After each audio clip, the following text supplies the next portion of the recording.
Paysandú, ubicada en la zona norte de nuestro país, a unos 373 kilómetros de la capital por ruta.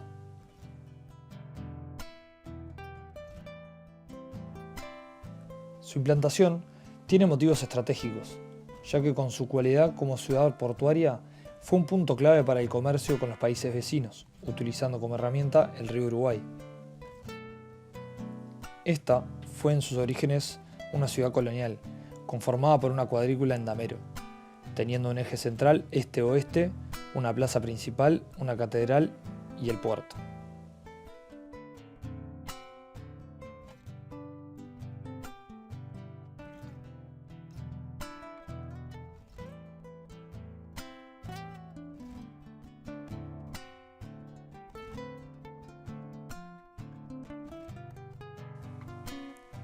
Paysandú tiene una fuerte relación con el río. Este, además de ser una vía conectora favoreciendo la economía del país, fue un elemento clave para la ciudad por motivos sanitarios. A fines del siglo XIX y a principios del siglo XX, Paysandú comienza a sufrir un importante ascenso demográfico a raíz de las nuevas industrias, tanto nacionales como extranjeras, que se instalan en la ciudad. Hasta ese entonces, el trabajo en el campo, tanto agricultura como ganadería, era el factor ocupacional principal del departamento. A este le seguían las industrias, la construcción y el comercio. Pero para 1895 se vuelve una ciudad industrial. Además de los 6 saladeros, las industrias fluviales con sus instalaciones de cereales y forrajes, había en la ciudad y alrededores 3 molinos de trigo, 2 fábricas de cerveza, 2 jaboneras, 3 curtiembres, una fábrica de carros y carruajes y por último el establecimiento Richard, fábrica de conservas instalada cerca del puerto, que se especializaba en la elaboración de lenguas de vacuno enlatadas, con una producción de 150.000 productos al año.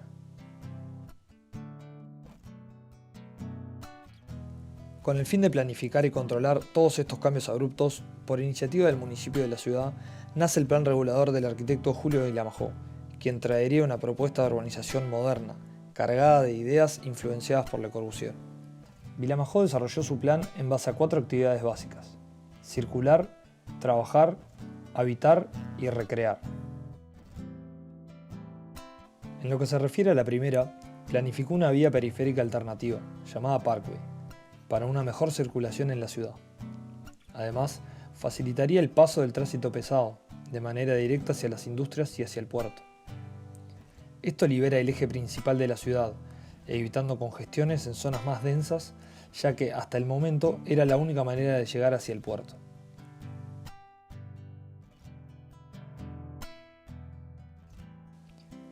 El Parkway une Ruta 3 al sur hacia el puerto, pasando por la zona de las industrias, luego Nuevo Paysandú y vuelve a la Ruta 3 por el norte de la ciudad. Este recorrido fue una idea que nunca se llegó a realizar en su totalidad, aunque al día de hoy se está terminando.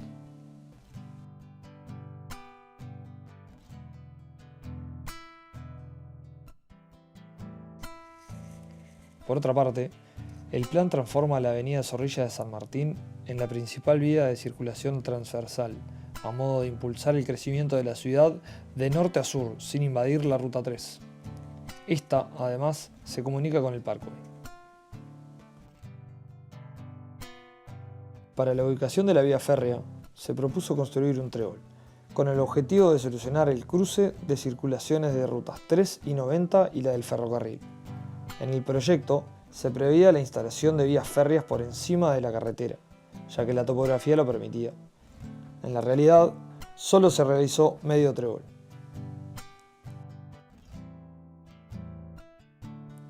Con respecto a la actividad del trabajo, en el plan se identifican 3 zonas de trabajo de diferentes características. Una de estas es para los locales de trabajo de pequeño porte, que por sus características no producen distorsión en la vida urbana. A estos, el plan les permite que se ubiquen en cualquier zona de la ciudad.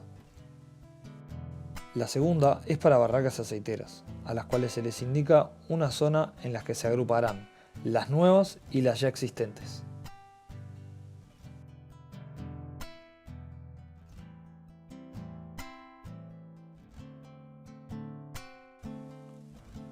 Por último, se establece un ordenamiento de las industrias en dos zonas, una alejada de la ciudad para la ubicación de las futuras industrias, está entre Paysandú y Nuevo Paysandú, y otra para industrias ya existentes próximas a la ciudad y sobre el río Uruguay, debido a las facilidades de evacuación, el bajo costo de los terrenos, la cercanía al ferrocarril, al puerto, a los servicios de alta tensión y agua.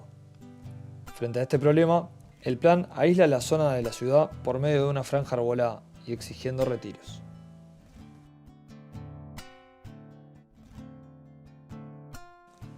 Con respecto al habitar, el plan regulador mantiene la conformación urbana existente y se trata de lograr una adecuación futura edilicia teniendo en cuenta las condiciones de higiene, para lo cual se aplica la Ley de Centros Poblados de Alturas y Retiros. También se establecen áreas de espacios verdes, áreas no edificables y porcentaje edificable según la zona. Por otra parte, el municipio, con el fin de eliminar zonas inundables y rancheríos, planifica 5 grupos habitacionales, de los cuales solo 3 de ellos son realizados. Al mismo tiempo, el INVE realiza 3 grupos y el Banco Hipotecario 1. Estos fueron pensados para el barrio de Nuevo Paysandú y los no realizados para el barrio sur de Paysandú. Se procura aumentar la densidad habitacional por medio de reglamentaciones que exigen mayor número de pisos sobre el centro de la ciudad. Además, el plan crea 3 liceos, ubicados de acuerdo con la población estudiantil, adelantándose al crecimiento de la ciudad. Por último, en cuanto a la recreación, se establece dentro de la ciudad espacios libres de esparcimiento como parques, plazas y jardines, playas y centros deportivos.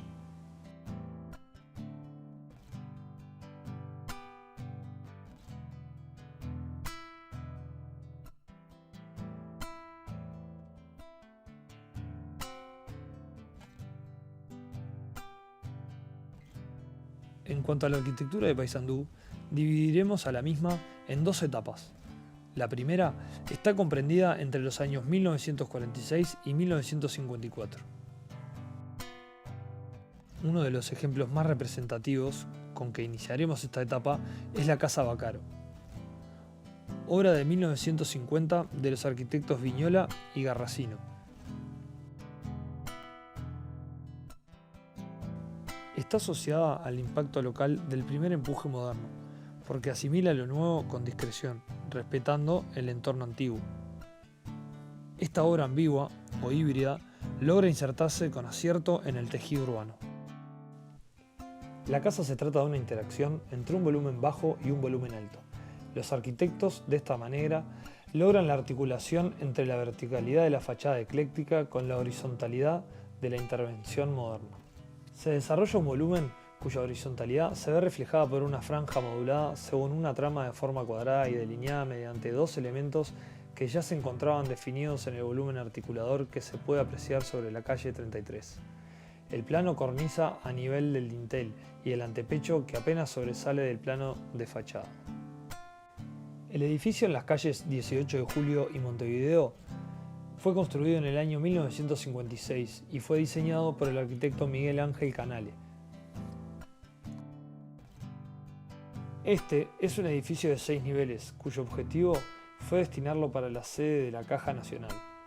La idea en el resto de los niveles fue realizar apartamentos de renta. El edificio se adapta al entorno, ya que no sobrepasa abruptamente las alturas de la arquitectura del lugar. La arquitectura moderna se encuentra presente de manera indiscutible en esta obra, en la que prima la simplicidad. Esta serie incluye al Cine Embajador, obra icónica de esta época. Fue construido en el año 1948. La apuesta se basa entonces en la dimensión plástica o expresiva que evoca la obra. Define el modo peculiar de tratar el plano.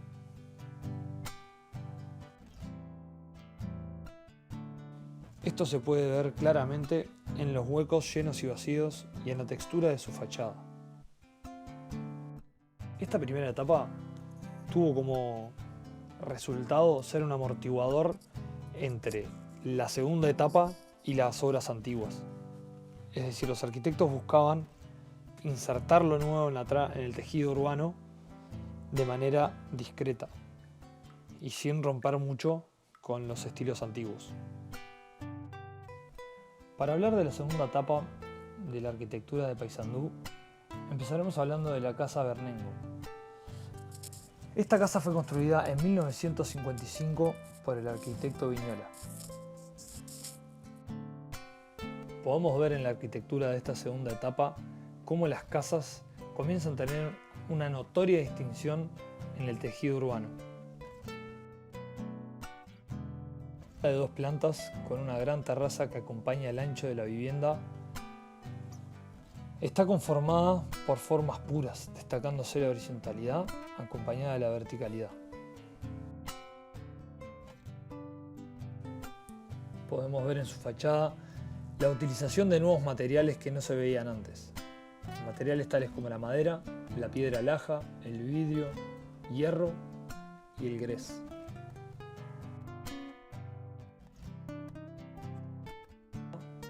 Es un claro antecedente de lo que serían más adelante las casas Pepe, construidas por el mismo arquitecto en 1964. Aquí también podemos ver la utilización de formas puras, formas como prismas que se adhieren a la estructura de la casa, marcando la horizontalidad y la verticalidad. Otro aspecto a resaltar sería la permeabilidad que tienen estas casas en cuanto al interior y exterior, con respecto a las casas de la primera etapa, que eran casas un poco más introvertidas.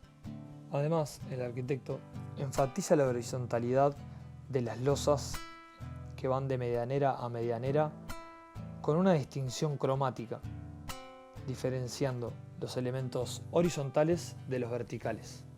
Probablemente una de las obras más emblemáticas de esta época es el edificio para los trabajadores de Azucarlito. El mismo se alza sobre una planta libre, con claras influencias de Le Corbusier. En él se destaca un claro juego entre paños de vacíos y llenos. Encontramos en su fachada una mayor presencia de vidriado y en su fachada posterior una predominancia del hormigón. En él se entiende una composición clara y nítida, donde solo priman 2 materiales, el hormigón y el vidrio. Sus pilares y vigas exentas dejan en evidencia el claro ritmo que define sus dimensiones.